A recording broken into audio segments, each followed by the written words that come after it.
In today's massive news video, we're going to be talking about The Rock, Naomi, and CM Punk. Guys, these are some massive updates. If you want more videos like this, click that subscribe button. We're just going to jump right into it. Let's jump into it with Naomi. Fightful Select reported today that Trinity Fatu, known to fans as Naomi, has maintained a positive contact with WWE since leaving with Sasha Banks last year, and one higher-up said that they are confident she will be in the WWE again. The higher-up did not provide a timetable, but the Bloodline acknowledgement ceremony coming up this Monday at the Raw 30th anniversary show, it is possible that she shows up there, or maybe in the Women's Royal Rumble match. Guys, I think this is fantastic news. I think Naomi, we've kind of talked about it before. Naomi coming back to WWE was kind of something that we've been talking about for a while, actually, at this point.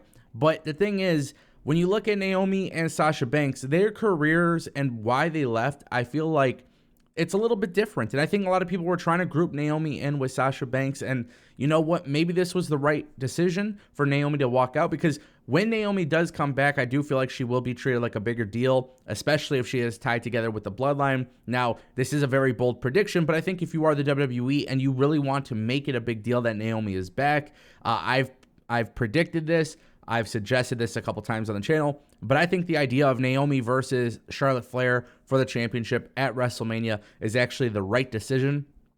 And I think she should beat Charlotte Flair for the title. And I think this should be a monstrous heel run for Naomi. By having her in the Bloodline, by having her hold the Women's Championship, I think it's automatically going to make her feel like a big deal. And then whoever does eventually take the belt from Naomi will be treated as a big deal as well, because WWE by that point in time has already established the fact that Naomi is a top star in the women's division.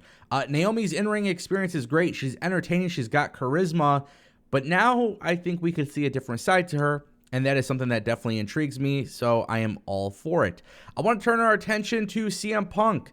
According to the Wrestling Observer newsletter, Dave Meltzer reported that the CM Punk side believes that AEW president Tony Khan has put Punk on ice for the time being.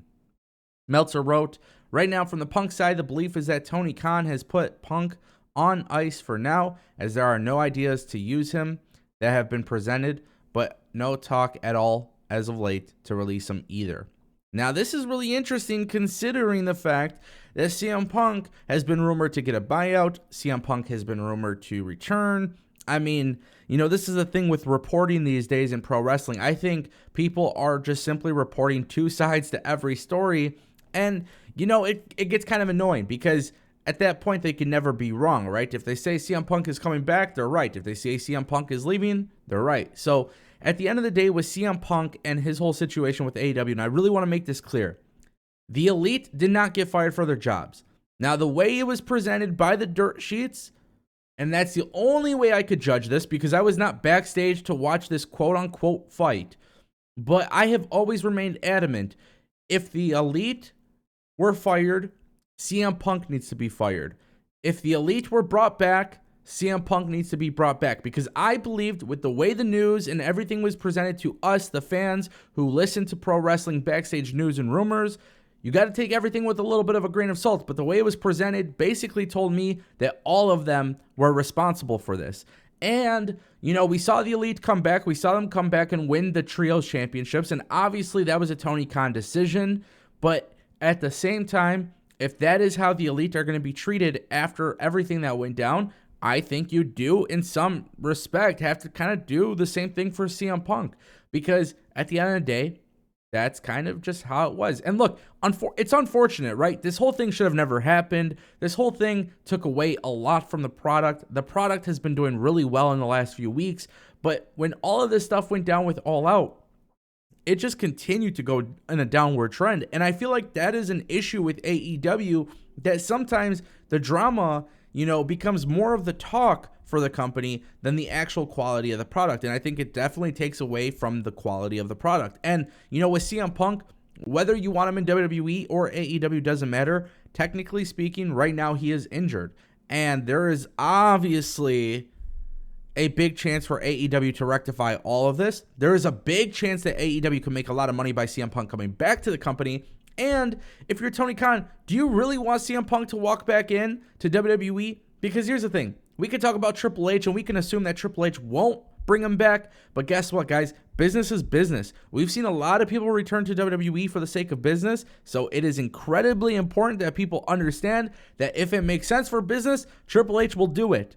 And that right there, my friends, is exactly why you should never write off the idea of somebody never coming back to WWE or never doing business with WWE. This is literally why the term never say never exists. That phrase itself very much applies to wrestling because literally anything can happen at any time. 2022 was a very big year for us to understand that. So my point that I'm making is if CM Punk is not going to be released, if he's not going to be used, I think it is absolutely ridiculous by Tony Khan. But ultimately, if you're Tony Khan, there's probably a reason for it, and that reason we just don't understand. Or we just don't know. We're not privy to that information, and we're only going off of Dave Meltzer's words, which is obviously a little bit of a concern. Guys, The Rock. According to Dave Meltzer, his status for WrestleMania 39 is not set in stone, but it doesn't look like he will be wrestling because he feels like he doesn't have enough time to get in that kind of ring shape that he needs to be in for a match. Meltzer wrote, "We were told that unless he changes his mind in the next few days, since the deadline for WrestleMania plans is coming, that he's indicated that he won't have time to get into the kind of ring shape that he needs to be able to do a main event match with Roman Reigns, but he did keep the door open for something in the future. Of course, it is a possibility that it's something being kept a secret from everyone. WWE had a backup plan in mind in case this happened, and that's reportedly to go with Cody Rhodes wrestling Reigns at WrestleMania." Now, Meltzer also noted that WWE was aware The Rock wasn't a sure thing for some time, and it was as time went on, they felt like the likelihood has lessened. Meltzer also did add, "I don't know that he's officially turning down, but the only indication is that it was considered less likely a few months ago." I have a problem with this, guys. I really do have a problem with this because, and it's nothing against Dave Meltzer personally, but the thing is, for The Rock, we have known for years that the plan was The Rock and Roman Reigns. The Rock is in fantastic shape, and I get it. It is completely different from being in ring shape to being in good shape. I get that there's a difference there. But ultimately, at the end of the day, I don't believe this. I just genuinely don't believe it. And again, it's nothing against Meltzer personally. I think his reporting on Cody Rhodes and WWE was definitely a mass confusion for a lot of fans, and I feel like this is another one of those stories. I think this story could potentially have been leaked to kind of help sway the fans from The Rock returning. There's too many hints. There's too many clues from WWE. The Rock has a great personal relationship with Nick Khan. Obviously, this has been something that's been in the works for a while. They put some Easter eggs on young Rock. When things like this happen, my friends, I still believe you just got to go with your gut. The Rock will be at WrestleMania. But according to Dave Meltzer, it appears those major plans are canceled and things are about to get super interesting. I want to know what you guys think. If you guys want more videos like this, do me a favor, click that subscribe button. We just hit 50,000 subscribers. We're on the road to 100K. I'd greatly appreciate it. Thank you so much for watching, my friends, and I'll see you next time.